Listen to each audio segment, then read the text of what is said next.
mare mana bang dai kama kwa machuok kada kamano kwa dhimbele en ni riwruok mar Azimio la Umoja One Kenya Alliance koro miyo sirikal seche 12 mondo miyo we thuolo Maina Njega mawachore ni apisas mago kwach kich olalgo meru odhiambo manyoro.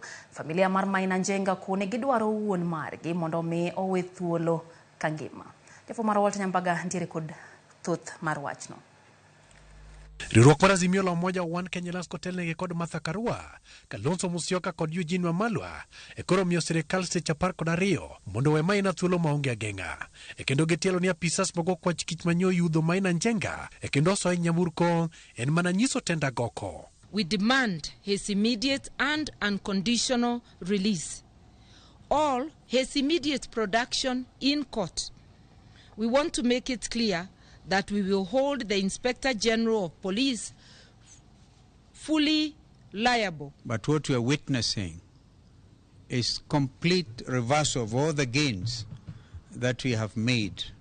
And clearly the country will not agree to this kind of approach. Therefore we say unacceptable, unacceptable. Personally called by my client, Mr. Maina Njega, informing me of his abduction. He was able to identify his abductors.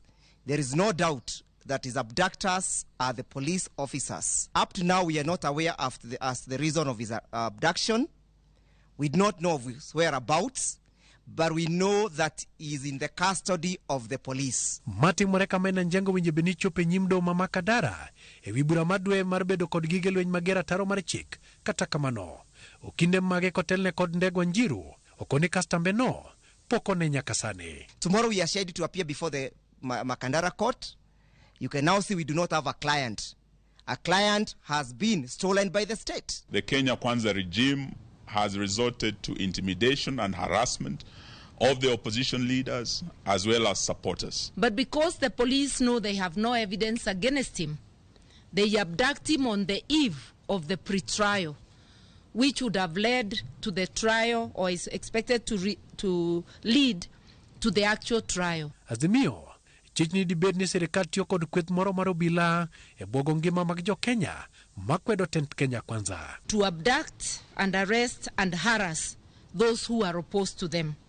Kenya Kwanza has failed. It is getting desperate and it will get increasingly brutal and dictatorial. And therefore we are saying and putting the police on caution that should anything happen to him, then the police should be answerable for whatever happens. Familia mareto prodong kod luoro ni Njega poko yang kama nitiere. Hiyo ni kumaanisha kwamba askari walikuwa wamemfuata kutoka Nanyuki mpaka hapa Banana.